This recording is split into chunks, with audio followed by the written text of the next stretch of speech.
Bon, alors, première étape pour pouvoir faire cet exercice, un petit rappel qu'on aurait dû faire en cours du coup. Comment on fait pour faire un graphique à partir des données du tableau? Donc je vous laisserai reprendre l'activité que vous avez sur l'espace de travail avec les données et puis comment on va transformer ça en un graphique. Alors, pour faire un graphique, on va déjà tracer des axes. L'axe des abscisses, l'axe des ordonnées, comme en maths, rien de compliqué. Hop. Il faut leur donner un nom.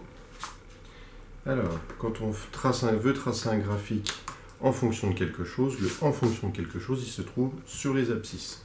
Donc là, c'est le poids du chien en kilos en fonction du temps en mois. Ou plutôt,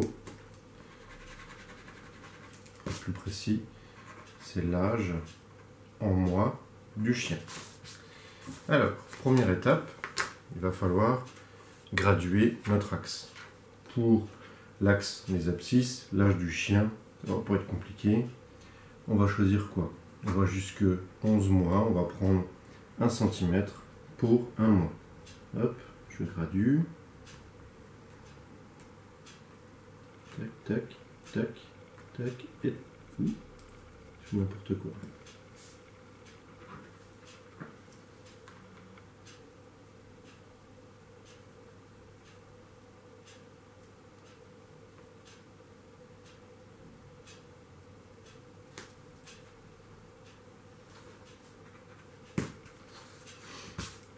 Voilà, c'est pas grave.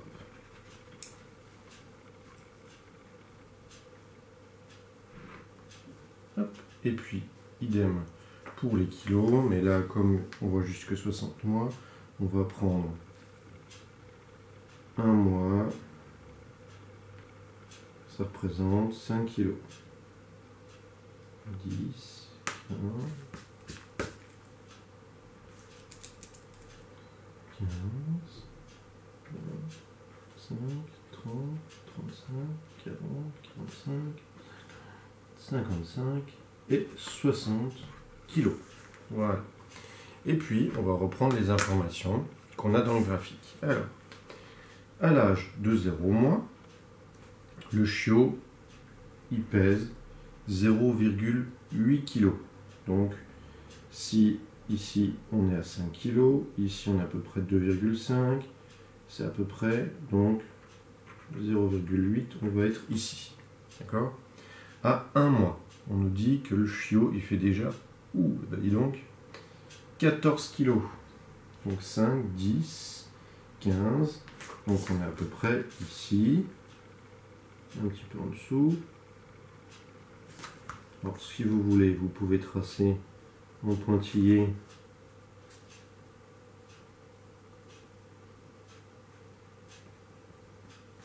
voilà, pour pouvoir mettre nos points. Voilà. Ensuite, à 2 mois, le chiot il fait 20 kg. Donc 5, 10, 15, 20, on est ici. À 3 mois, il fait déjà 26. 20, 25, donc c'est un petit peu au-dessus de 25, donc il va être à peu près ici. Ensuite, à 4 mois, on va remettre 5, 6, 7, 8, 9, 10 et 11. 5, 10, 15, 20, 25, 30, 35, 40, 45, 50, 55 et on arrive à 60. Ensuite, à donc 4 mois, il pèse 33 kg. 4 mois, on est à peu près ici. Hop, hop. Moi, là. Faire attention à bien se placer pour que ce soit bien clair. Ensuite, À 5 mois, il pèse 37,5 kg. Donc, presque 5 kg. 5 mois, on est ici. Hop. À 6 mois, il est à 43 kg, donc un petit peu en dessous de 45. On est ici.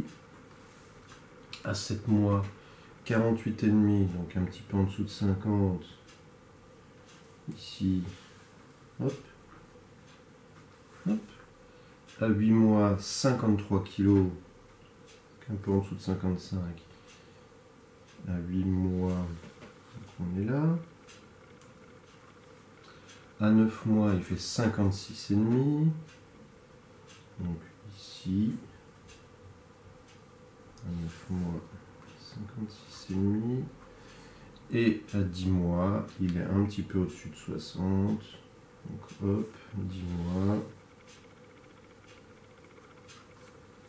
Voilà. Je me suis trompé, on est un petit peu plus loin. On est ici. Voilà.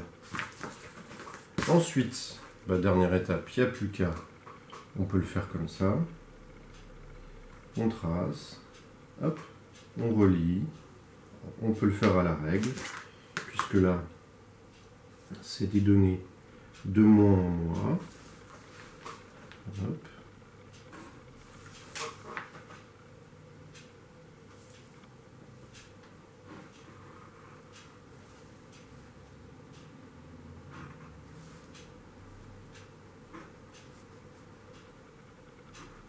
Voilà.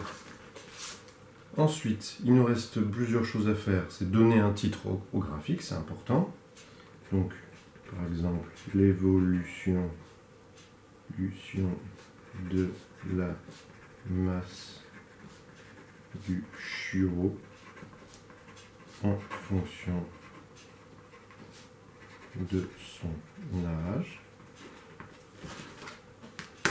On souligne. On fait ça proprement, hein, comme d'habitude. Alors ça, on peut le graphique, on le fait au crayon de papier, mais tout ce qui est autour, on peut l'écrire au feutre. Hein. Voilà. Donc on a terminé. Donc ce qui est important, c'est de bien déterminer ce qu'on veut mesurer. Donc en fonction de ce qu'on veut mesurer, donc c'est sur l'axe des ordonnées. Par rapport à quoi? Par rapport à l'âge, donc c'est sur les abscisses. Bien choisir la bonne échelle pour que ce soit le plus clair possible, parce que si c'est trop petit, on ne va pas pouvoir voir. Si c'est trop grand, ça va être trop compliqué. Et puis bien placer nos points pour qu'on puisse après interpréter le graphique et puis voir que le poids du chien, il augmente en fonction de son âge. D'accord? Donc ça, c'est la première chose. Je veux que déjà vous refassiez cet exercice, que vous soyez capable de passer d'un tableau avec des données à un graphique. D'accord? C'est important. Voilà.